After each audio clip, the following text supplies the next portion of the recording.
Oke guys, kali ini kita akan mengomentari berita yang akan bahas tentang banyaknya kepala daerah yang terjerat kasus korupsi. Nah, untuk mengetahui konteksnya, mari kita bersama simak beritanya. Kita mulai videonya. Lagi-lagi kepala daerah ditangkap tangan KPK. Mengapa hal ini terus berulang dan seperti apa efek jerah Sangat agar sering korupsi di terjadi lingkup ya. pemerintahan daerah bisa diberantas? Kita bahas bersama anggota Komisi 2 DPR dari fraksi Partai Golkar, Ahmad Doli Kurnia. Bang Doli, selamat malam. Malam. Ada juga peneliti Indonesia Corruption Watch atau ICW, Wana Alamsyah. Mas Wana, selamat malam. Selamat malam, Mbak. Ya, saya mau tanya dulu nih ke Bang Doli. Bang Doli, dalam 5 bulan terakhir ini sudah ada 5 kepala daerah dari hasil Pilkada 2024 Setiap bulan ada tuh ya terjerat rata-rata. OTT KPK. Kenapa ini, Bang Doli? Iya, tentu ini sebuah keprihatinan ya buat kita semua. Secara berturut-turut dalam beberapa bulan sudah ada 5 kepala daerah yang terjerat masalah korupsi, bahkan OTT begitu ya. Nah, saya kira ini sudah cukup sangat serius ya. Kita harus cari tahu ini penyebabnya kenapa. Karena begini, kalau disebutkan mereka itu tidak hati-hati ya, katakanlah seperti itu, atau naif. Masa kan nggak belajar sih? Misalnya inilah katakanlah tadi malam kalau Bupati Bekasi, apa dia nggak lihat media atau kemudian tidak membaca informasi sebelumnya ada Lampung Tengah, sebelumnya ada Ponorogo, sebelumnya ada mana gitu ya. Nah harusnya kan kalau dengar informasi itu kan ya kepala-kepala daerah ini semakin hari semakin, atau kita semua lah ya, semakin hari kan harus semakin hati-hati gitu dan tidak boleh naif gitu.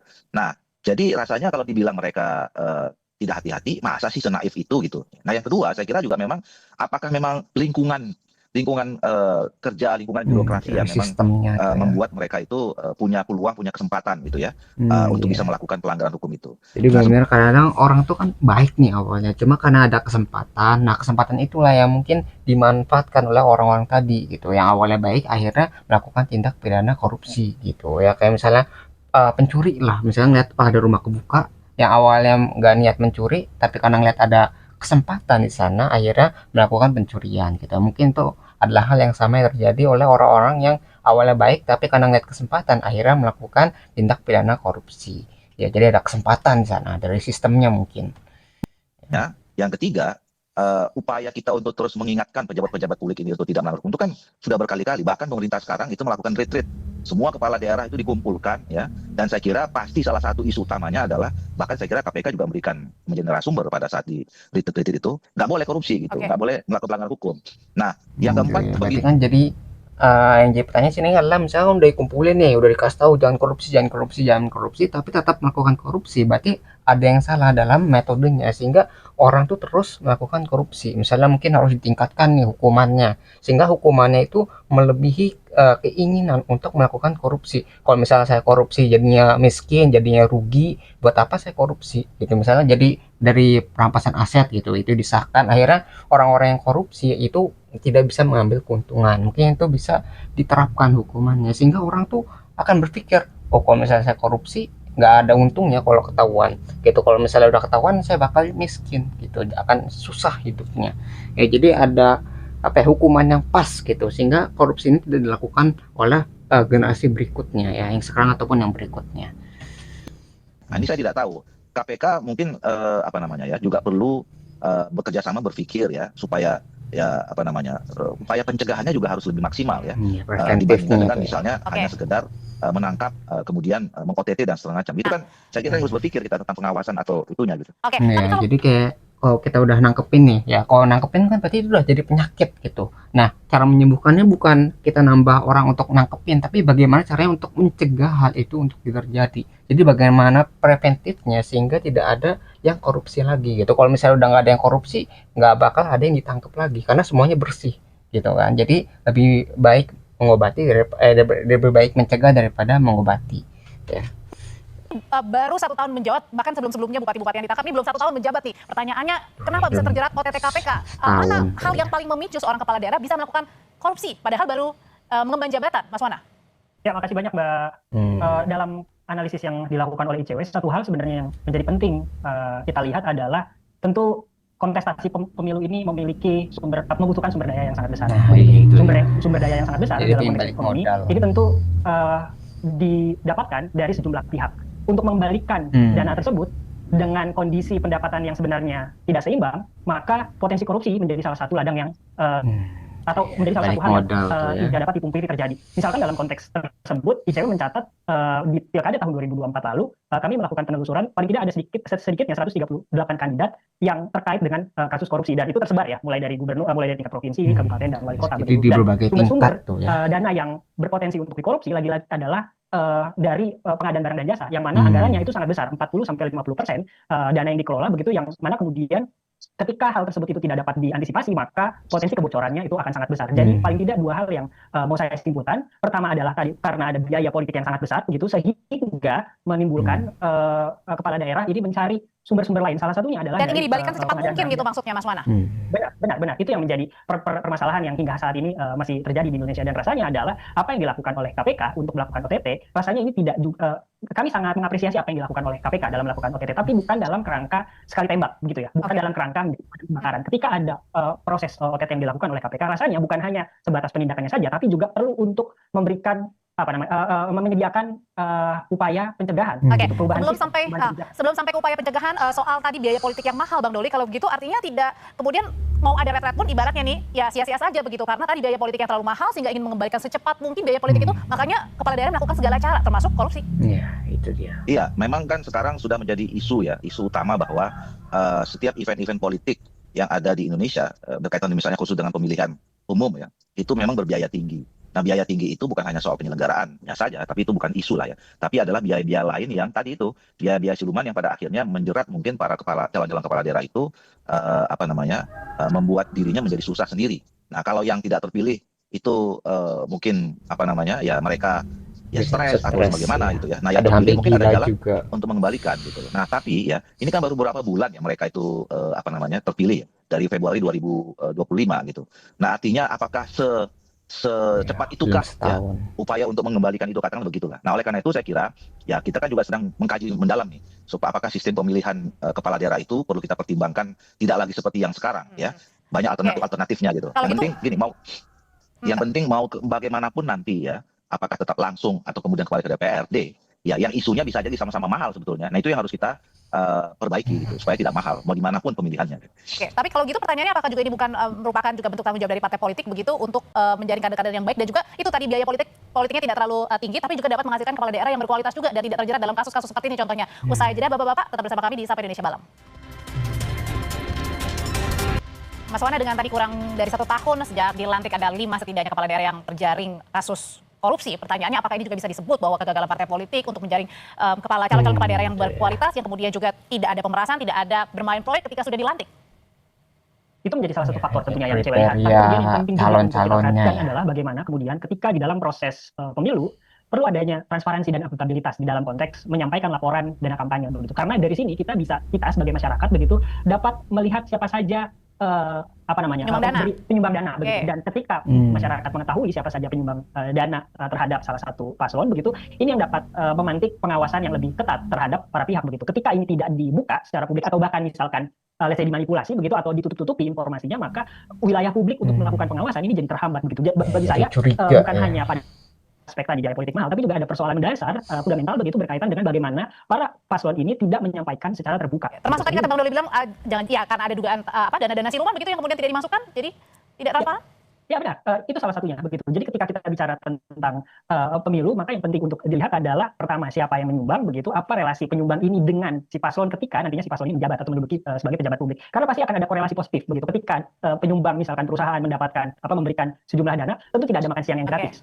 Sehingga implikasinya adalah tadi ada pertukaran, entah itu proyek, entah itu kepentingan begitu, atau ada sejumlah faktor yang pada akhirnya itu dapat memberikan gambaran transaksional antara tadi uang yang didapatkan dengan posisi yang miliki oleh itu bakal jadi masalah. Kan harusnya nih si kepala daerah ini harusnya bekerja untuk rakyat, jadi pelayan rakyat, tapi karena ada kerjasama gitu, ada modal dari perusahaan-perusahaan yang besar. Nah, ini akhirnya masyarakat yang harusnya dapat keuntungan dari kepala daerah yang terpilih itu akhirnya dikesampingkan untuk orang-orang tadi yang memiliki modal yang besar tadi, yang ikut menyumbangkan dananya untuk agar si kepala daerah ini tuh bisa terpilih. Itu yang menjadi masalah. Jadi ada benturan kepentingan gitu, yang awalnya harusnya rakyat diutamakan, tapi karena tadi rakyatnya tidak memiliki modal atau tidak menyumbang modal, yang menyumbang modal itu adalah perusahaan-perusahaan besar, terus mungkin orang-orang tertentu. Nah, orang-orang tertentu itulah yang akan diutamakan gitu ya, sama si kepala daerah ini yang sudah terpilih misalnya, yang dapat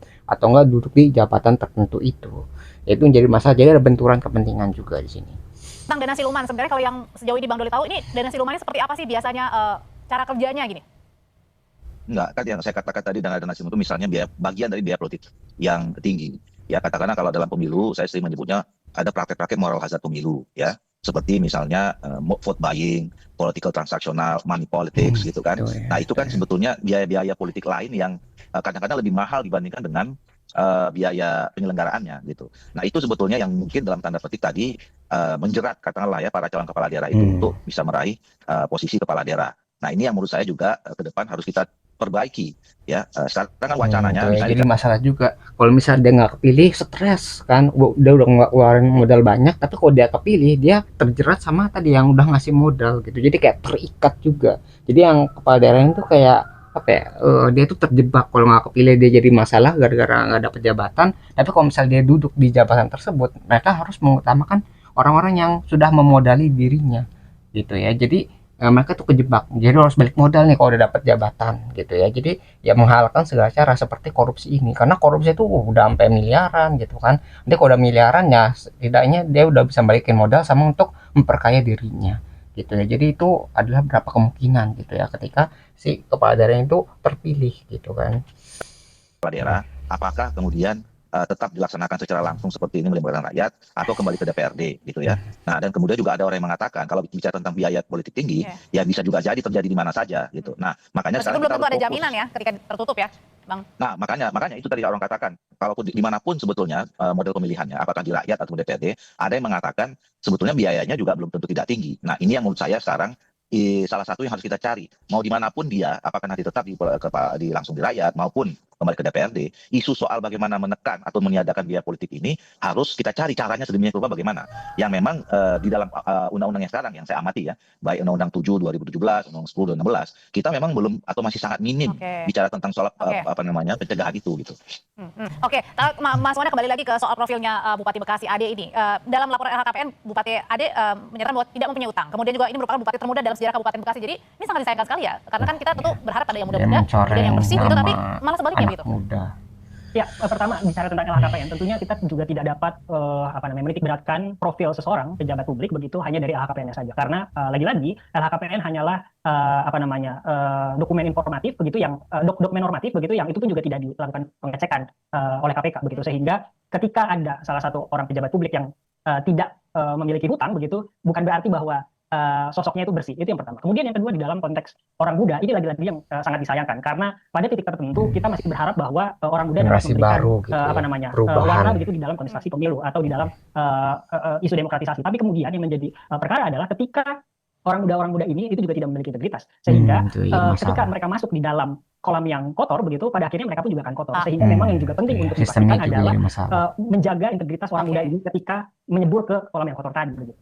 Oke, kalau gitu Mas Wana, kalau tadi Bang Doli sempat menyinggung bahwa ya akan nanti dikaji lah dengan banyaknya kepala daerah yang kemudian bermasalah dengan biaya politik yang mahal, apakah nanti juga akan mengembalikan lagi sistem untuk pemilihan kepala daerah menjadi tertutup. Pertanyaannya, apakah ini mungkin ada celah untuk membalikan kembali untuk dipilih di DPR atau DPRD?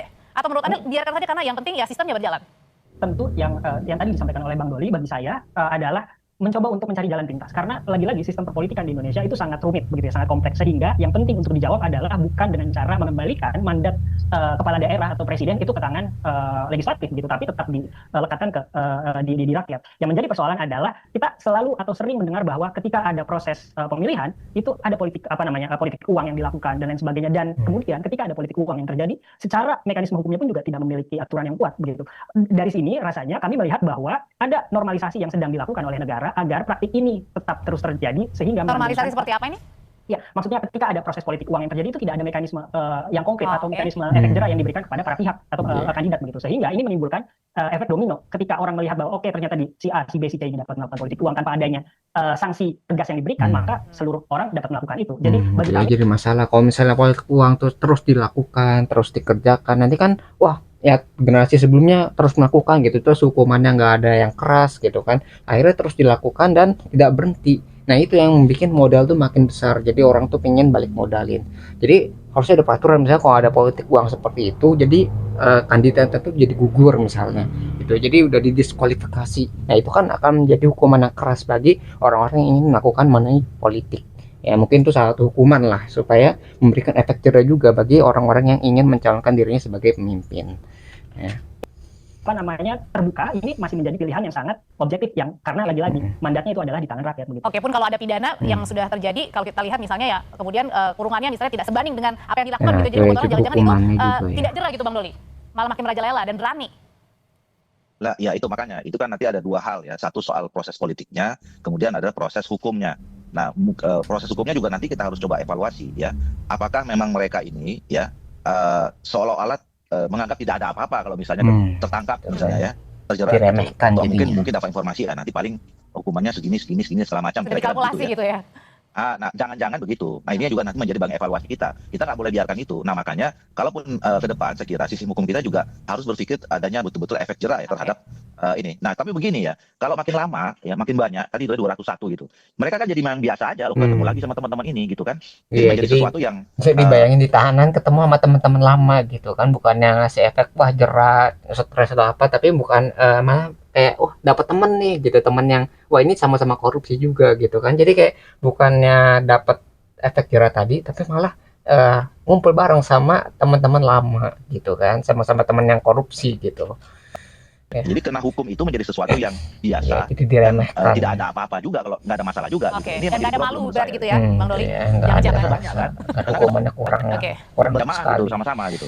Oke, sudah kita tangkap. Terima kasih Bang Doli dari Komisi 2 DPR fraksi Partai Golkar, dan juga Mas Wana dari Indonesia Corruption Watch setelah berbagi pandangan di Sapa Indonesia Malam. Ya, jadi itu yang mungkin jadi masalah kenapa si apa ya para pemimpin daerah itu terus melakukan tindak pidana korupsi, karena tadi hukumnya nggak ada yang membuat jerah, terus sistemnya mungkin pengawasannya jadi kurang, jadi orang yang awalnya baik niat kesempatan jadi ingin korupsi, ada orang yang ingin balik modal dan sebagainya. Jadi emang harus di apa ya dirombak ulang gitu dari awal, misalnya dari pemilihan calonnya bagaimana kriterianya, terus dari rakyat juga harus mengawasi, harus ada kayak transparansi juga supaya rakyatnya tahu pemimpinnya itu siapa gitu, benar-benar transparan. Misal kalau misalnya dia baik ya apa sebutkan kebaikannya, kalau misalnya kurang di mana, apakah pernah melakukan tindak kejahatan tidak gitu, apakah pernah ditangkap polisi atau tidak.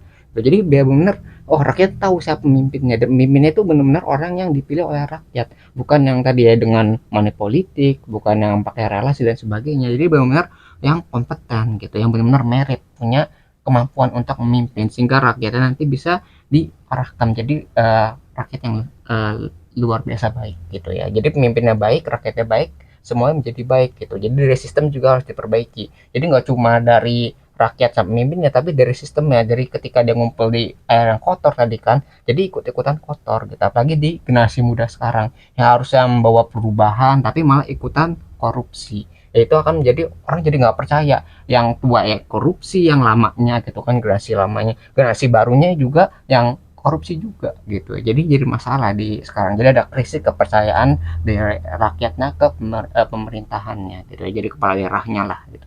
Itu mungkin yang bisa kita pelajari dari berita ini. Kalau kalian tertarik dengan sumber beritanya yang sudah saya cantumkan di deskripsi video. Dan mungkin sekian yang bisa saya sampaikan, semoga video bisa bermanfaat. Kurang lebih ya mohon maaf, kita ketemu lagi di pembahasan berikutnya, insya Allah.